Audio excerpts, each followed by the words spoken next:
Nyebelin sih gitu, bikin iri sih gitu. Oh, kamu soalnya awalnya gemuk ya? Iya, Berapa tuh berat berat kamu dulu? sebenarnya beratnya sama, nggak beda jauh. Kalau nggak Cuman salah waktu itu bentuknya beda. 78 deh. Hmm, Ya bentuknya beda, tinggimu perutnya berapa? maju banget. 169. 169. Aku, Hmm. kamu paling berat berapa? Waktu itu kalau nggak salah 78 deh. Oh ya, aku Nah, 170 berat pernah 78. Tapi nggak ya, gemuk tapi sih. Itu belum gemuk sih. Aku ya di aku ya kemarin. Nggak tahu dari kamu. eh, Nah, kamu ntar aku kirim fotonya dah.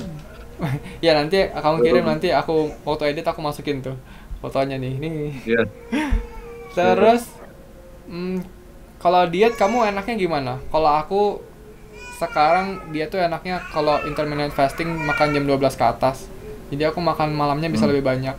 Dan banyak tuh orang bilang makan malam bikin gemuk.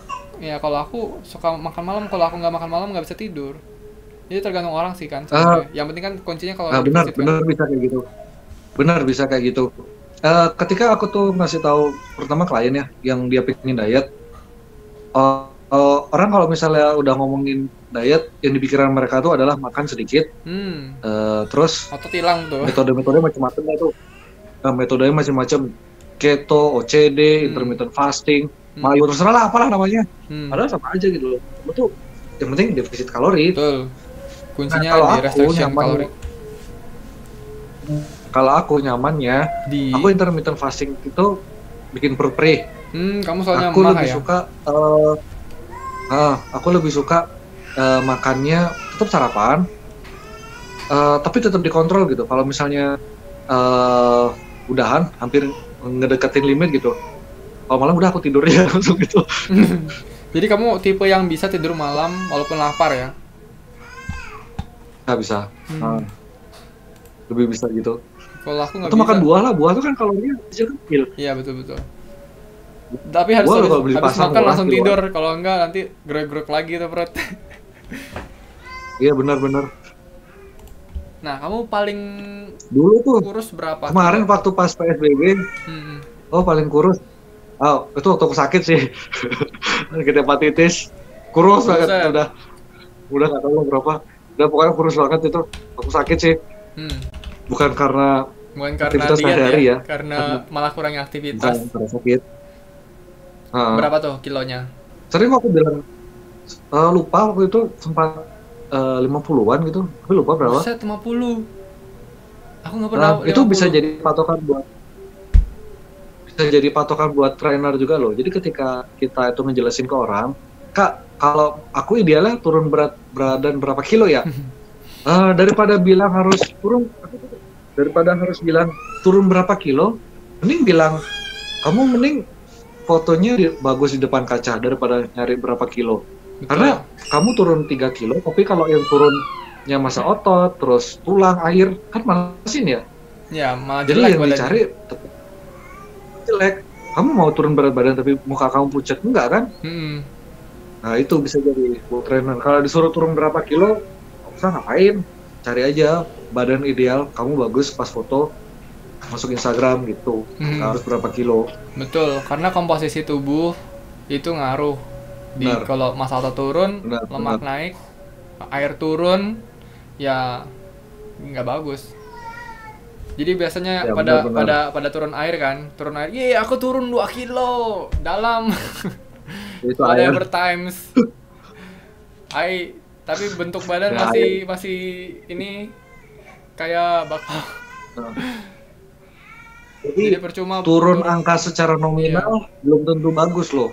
betul dari segi kesehatan, dari segi bentuk badan juga. Hmm, Mana aku itu BTW. benar. Ya nggak apa-apa. Nah, kamu pernah tadi kamu ada Udah ngomong apa berkeluarga tuh? makin susah ya. Udah Apa? berkeluarga makin susah ya latihan. Udah berkeluarga Eh, makin susah ya latihan. iya, betul. Jadi aku siasatinya, aku baru 2 3 hari ini sih, baru 3 hari ini, baru minggu inilah.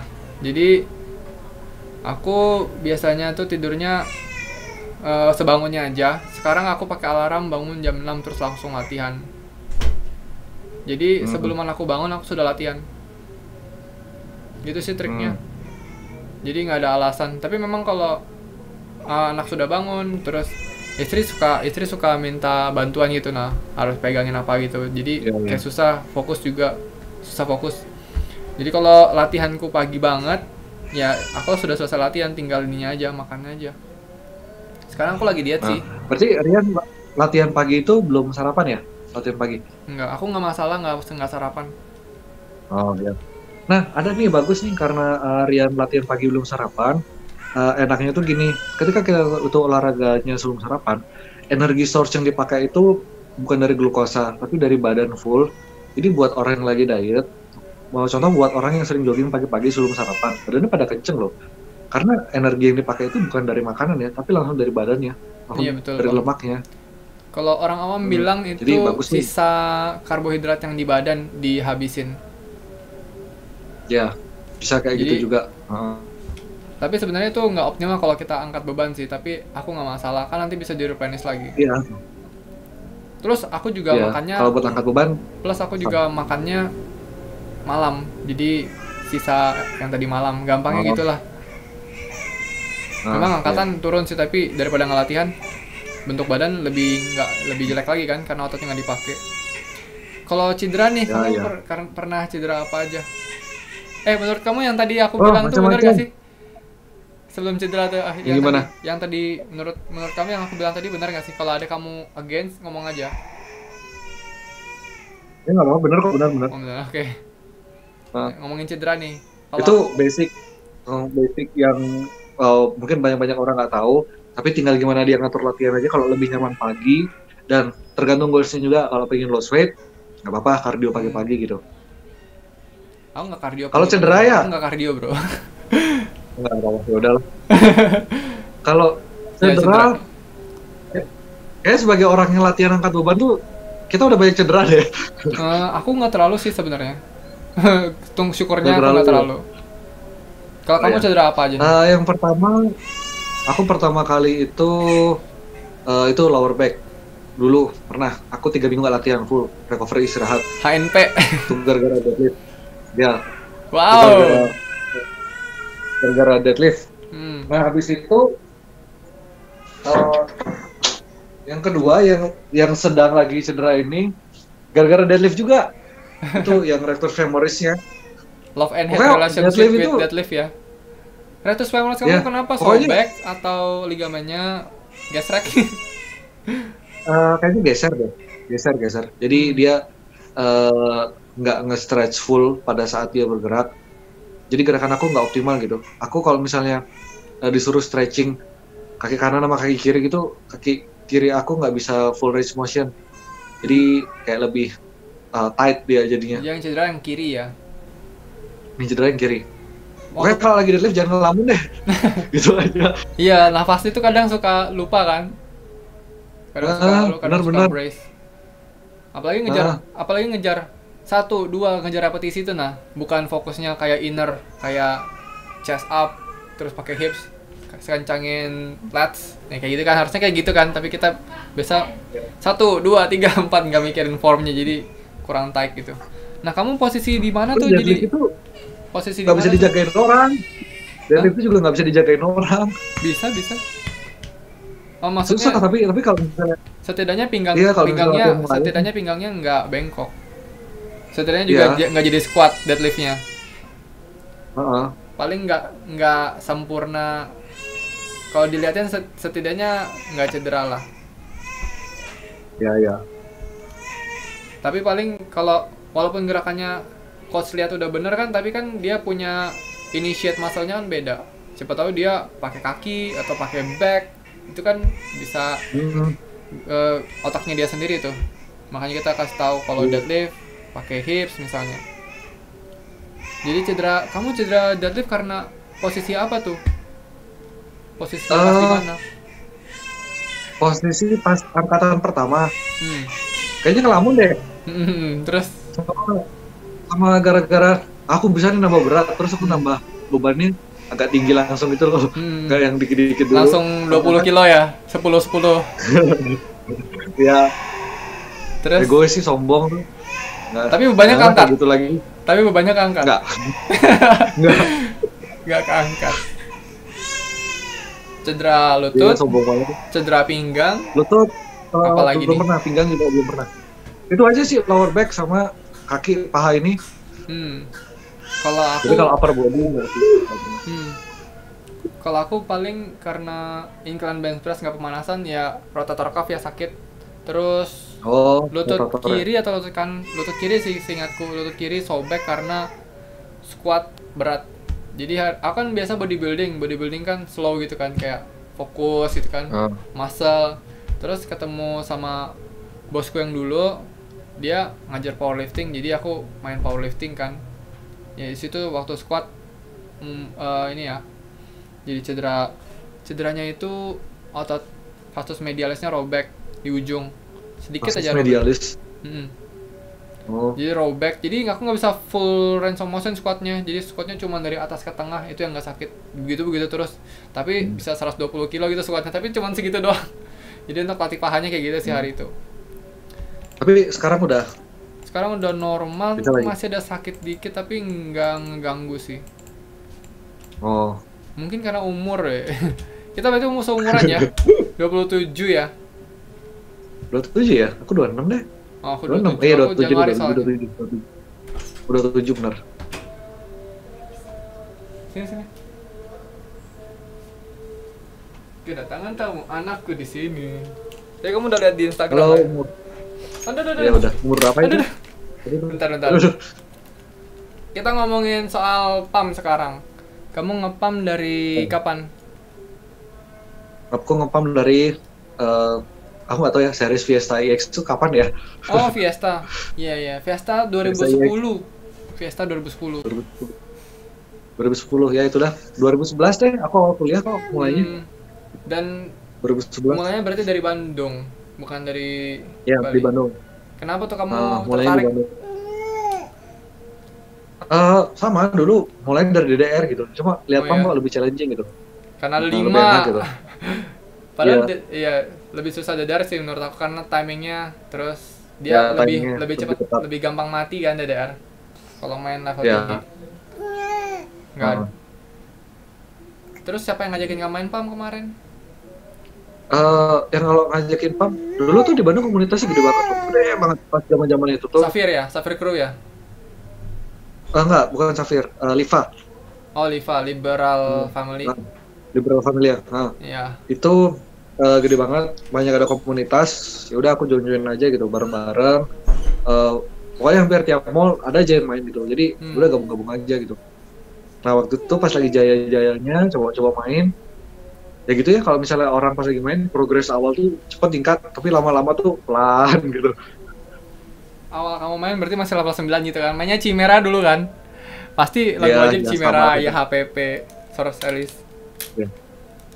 Ya itu dah. Kenapa kamu jadi jago? Kan nggak semua orang jago main itu.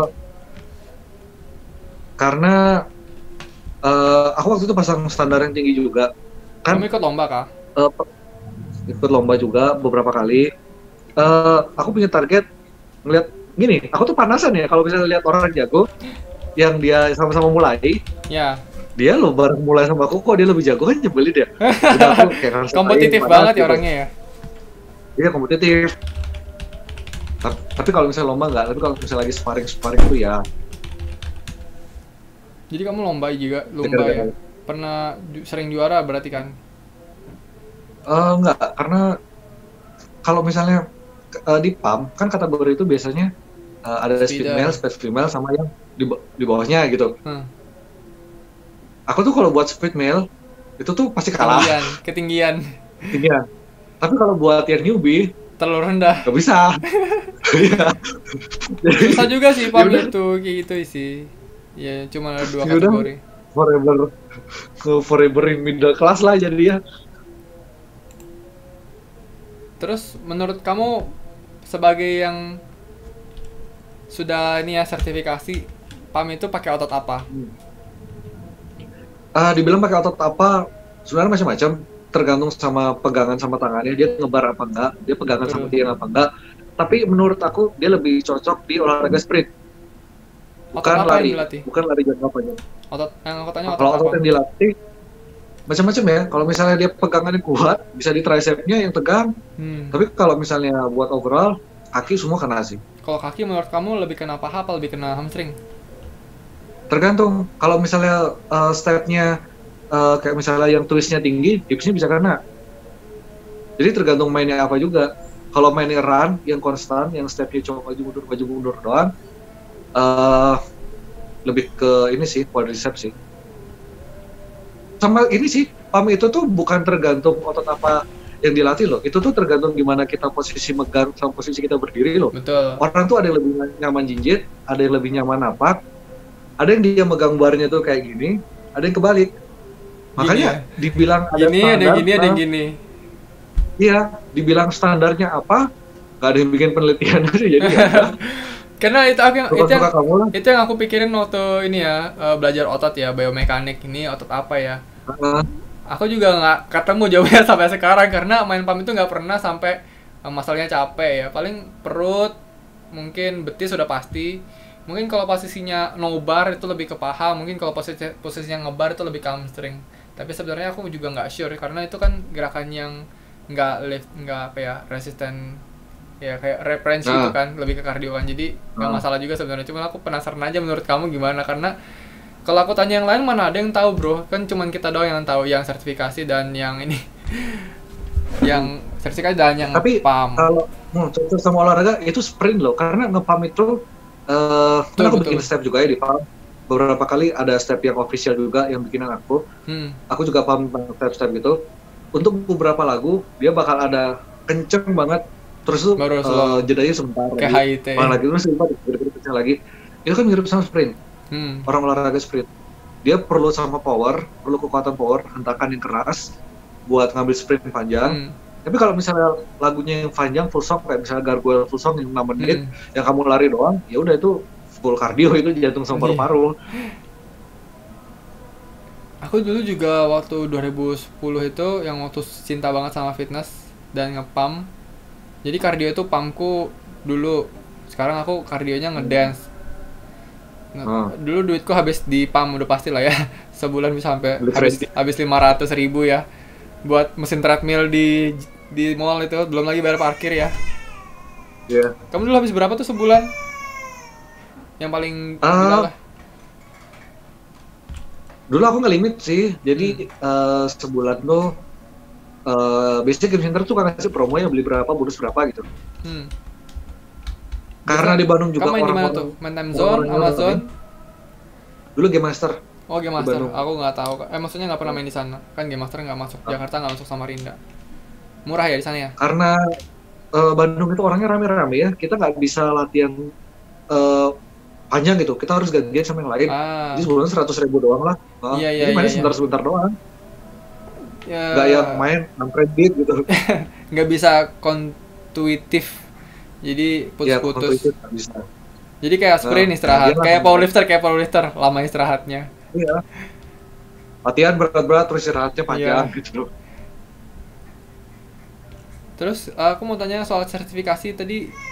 Kamu ambil sertifikasi apa, kan kamu belum bilang di podcast ini. Dan kenapa ambil sertifikasi itu? Kan banyak tuh sertifikasi online tuh.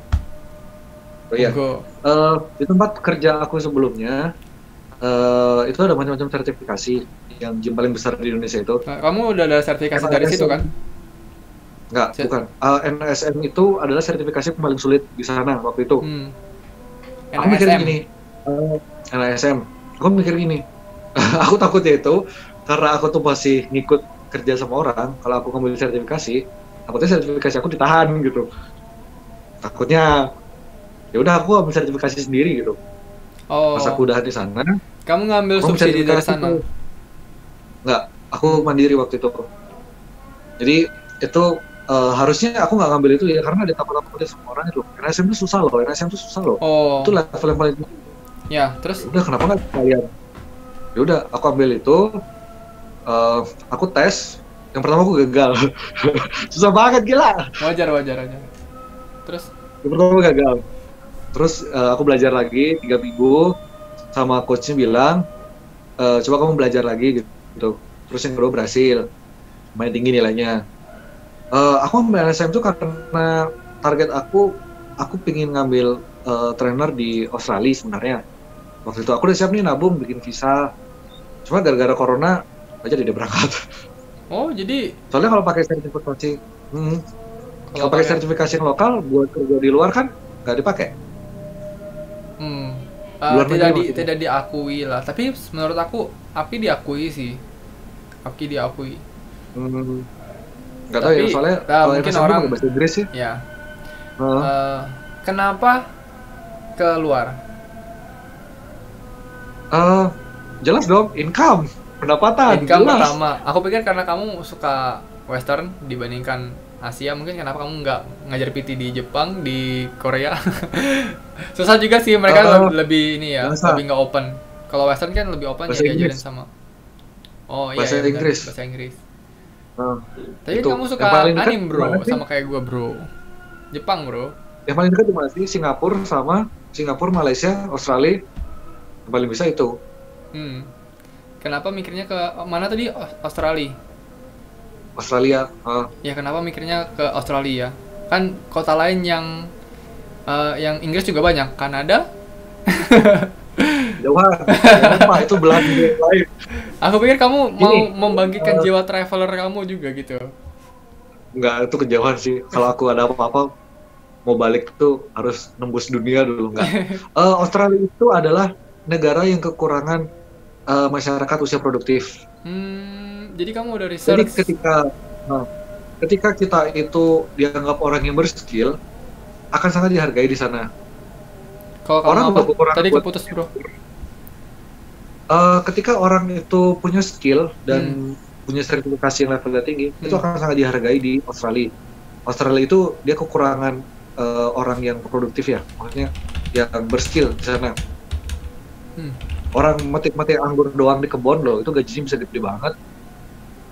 Hmm. Uh, nah kebetulan aku suka nge-gym dan aku punya target sertifikasi itu, ya udah maunya awalnya di sana. Gitu. Cuma gara-gara ini ya udahlah, apa boleh buat. Oh jadi kamu mau ada simpanan gitu dan kamu betul-betul ditaruh di sana dan kamu nggak tahu mau ke arah mana gitu ya. Pokoknya kamu ke sana dulu ya. Atau kamu sudah ada Ada gym ini nih gitu. ada biasanya gini, kalau misalnya ngambil visa kerja di Australia itu kita taruh di tempat yang bukan di kota besar dulu, kayak Hmm. misalnya di yang agak di Ya, oke. daerah, karena pemerintah setempat tuh pengen ngebajuin beberapa daerah yang nggak terlalu ramai gitu loh. Yang paling dekat di Bali itu ada namanya Darwin. Darwin Hmm. itu Australia yang paling mirip sama Indonesia. Kenapa? Itu di sana dulu. Ada penerbangan direct. Terus ya paling dekat sih dari Bali. Yang kota yang lumayan besar tapi bukan kota besar itu di sana Darwin. Nah pertama mau di sana.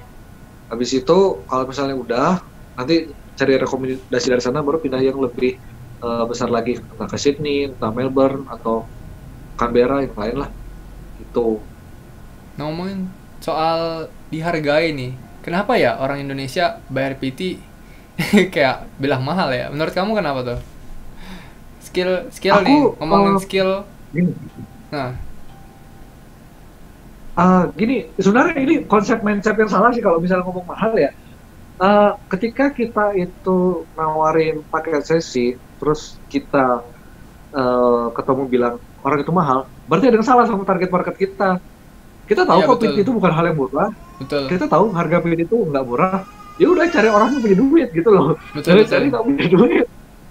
Nah Itu itu aja.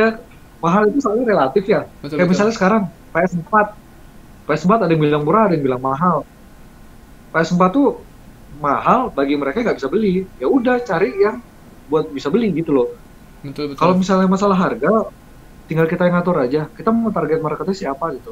Kita Nah, nggak ini bisa dia. menjaring, cari nangkap ikan seluruh di lautan. Cari yang ikan kita yang mau gitu.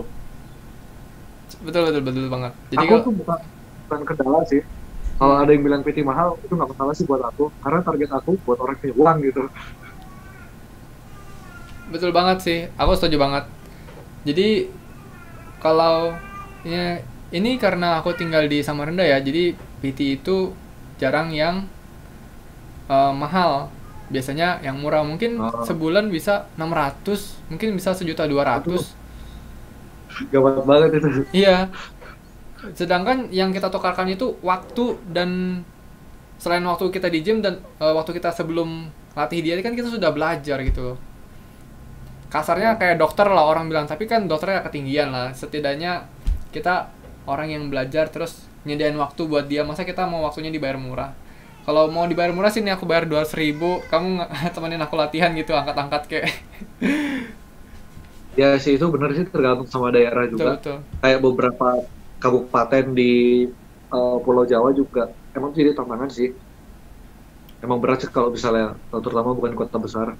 Iya. Tapi bisa jadi kayak gini juga loh. Ini dari aku juga biasanya kalau buat closingin orang yang tadi aku bilang, kita tuh punya pemain timnas Indonesia, Hmm. pemain sepak bola. Mereka lo udah pernah bisa main bola, ngapain pakai pelatih lagi? Iya, kenapa tuh? Ya kan? Pada Ya bisa main udah, bola. Ya karena taktiknya sih, karena taktiknya, strateginya kan. Kalau main bola cuma bisa main bola. Yang ngendalin tetap ya si udah. coachnya kan. Lah kamu nggak pernah nge-gym nggak pakai pelatih, pede amat. Gitu sih biasanya. Nah, kalau Ya soal itu teknik orang kalau mau closingin macam-macam lah. hmm, ngomongin soal kamu yang kompetitif banget, kamu pernah ikut kompetisi apa di dunia fitness ini? eh ini sebenarnya hal yang menyedihkan banget sih. Aku tuh jujur 2 kali pernah mau ikut kompetisi. Yang pertama aku udah diet mati-matian sampai kering banget. Hmm, Terus aku nggak dikasih ikut kompetisi karena sama aku kerja sama kantor. di kantor. Ini kantor Nggak yang boleh libur. kamu, di kantor yang Yang ini. dulu yang gym besar itu, Iya iya. yang gym besar itu. Terus Karena aku masih orang baru kan waktu itu, iya. dikasih libur. Terus yang kedua, ini aku udah pasang, udah target ada 2 poster nih. Biasanya kalau kompetisi gitu kan tanggalnya mepet-mepet ya. Habis ini minggu depannya di tempat lain gitu. Iya, biar Udah aku pasang badannya targetnya di tuh sini. nggak jauh-jauh banget. Iya benar. Udah pasang target, corona. Jadi kamu sebenarnya mau ikut body contest ya, atau body binaraga nih? Bodybuilding waktu itu. Kalau body Binaraga contest aku yang ngerasa, pakai tongs doang. iya kalau aku ngerasa body contest kayak apa nggak asing lah kekecilan gitu. Wow. Ya langsung pasang target yang tinggi gitu loh. Kalau misalnya pasang target yang rendah, usaha kamu tuh bakal rendah juga. Pasang Betul. target yang tinggi sekalian. Bedanya body contest itu Itu cuman di kaki sih, bro. iya sih di kaki. Cuman beda di kaki doang. Jadi kalau bodybuilding, body contest cuman pamerin body, kalau binaraga pamerin kaki. Jadi kekurangannya Heeh. body contest ya orang pada nggak latih kaki sih. Apalagi kalau dia body contest ikut kompetisi, biasanya dia upper bodinya kan bisa 6 kali seminggu ya. Kakinya nggak sama sekali mungkin. Iya. Mungkin ya, aku nggak tahu. Every time Kalau upper body. kalau aku sih latih kaki juga kan untuk lower back, misalnya deadlift atau squat kan biar core-nya terlatih. Tapi sebenarnya mereka nggak butuh kalau untuk body contest. Jadi kamu nggak pernah tampil. Sayang sekali jadi nggak ada Iya, foto di panggung ya. ya sedih. Kalau Mudah-mudahan habis balik ini kalau ada kompetisi, bodo amat daftar pokoknya. kalau ini powerlifting ada suka nggak? Suka sama powerlifting nggak? Enggak, karena itu bukan target aku ya. Hmm. Powerlifting itu Tapi kenapa menurut kamu? ini menurut pendapat Nah, pribadi ya. Powerlifting itu kamu bisa ngangkat berat, tapi buat ngebagusin badan kayaknya enggak deh, bukan kesana goalsnya. Kan jadi target aku buat ngebagusin badan. iya. Jadi fokus kamu di estetik bukan di angkat beban kan? Angkat, Tapi ya, angkat bisa. beban besar bisa ini keren di Instagram. Platnya Hmm, banyak. resiko cedera besar juga, Mas. Iya sih, benar sih. Resiko cedera besar juga. Aku juga guys, aku sendiri juga orangnya yang tipe latihannya bodybuilding style dibandingkan powerlifting. Tapi aku pernah coba latihan. Kamu pernah coba latihan apa aja nih? Aku pernah ikut bareng sama powerlifter Mm-mm. sekali doang waktu itu. Mm. Enggak lagi. Bukan style aku gitu. Kettlebell pernah main nggak kettlebell? Powerlifter gitu pernah yang waktu itu ngapain ya? Clean and jerk yang terus Oh, eh like lifting ya? ya terus enggak deh, bukan aku banget gitu. Gak asik ngapain gitu. Ya, jadi aku coba-cobain tuh weightlifting, cobain yang angkat clean. Aku nggak bisa jarak ya, aku punya bahu Oh. romnya terbatas. Iya. Cuma bisa clean. Pernah belajar kettlebell juga. Itu beda-beda sih. Jadi kalau kettlebell swing aja yang kompetisi sama untuk fitness beda. Yang ada Iya, tekniknya gitu. benar. Kamu ada udah. Kayaknya segitu aja nih Rian. Aku abis ini mau pergi Iya lagi ya. soalnya. Ini aku ada satu pertanyaan lagi. Ini Iya, boleh terakhir. deh. Dua deh. Jadi pertama singkat Boleh. aja. Harapan kamu ke depannya, kamu mau bikin project apa nih?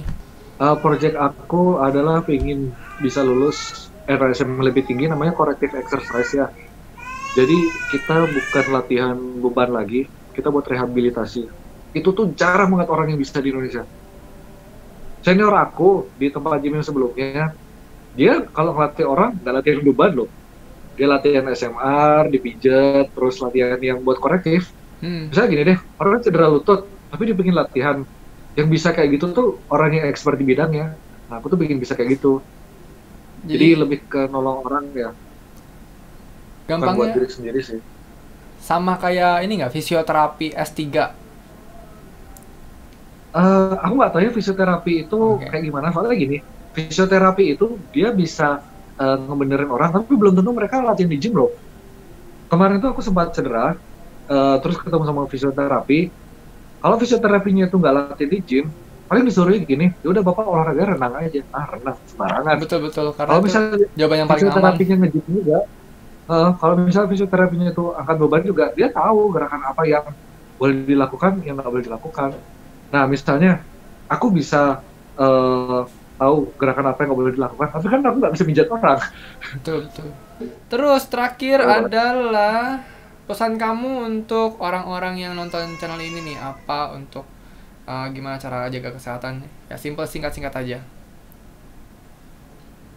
Mumpung masih muda, metabolisme kalian masih tinggi, mumpung kalian punya ada tenaga, olahraga itu bukan punishment dari apa yang kamu lakukan loh. Olahraga itu adalah berkah karena kamu bisa bergerak. Udah, itu aja. Oke, itu dia podcast kita kali ini. Terima kasih banget, kita overtime banget ya. Gimana? Thank you, Coach Rian. Gimana menurut kamu podcastnya? Ya, seru banget ini. Oke. Ini orang kudu nonton lah gitu. Oke, terima kasih waktunya. Have a nice day. Semoga Thank you, Coach Rian. kamu punya project terlaksana ya dengan cepat waktunya. Ya, buat Coach Rian juga. Mudah-mudahan di Samarinda orang makin aware lah sama health, sama kesehatan. Terima kasih. Mungkin kapan-kapan kita Thank podcast you, lagi. thank you. Tapi nggak tahu kapan. Ya, Sampai boleh. jumpa lagi di Atur waktu. waktu berikutnya. Oke, thank you. Thank you waktunya. Bye.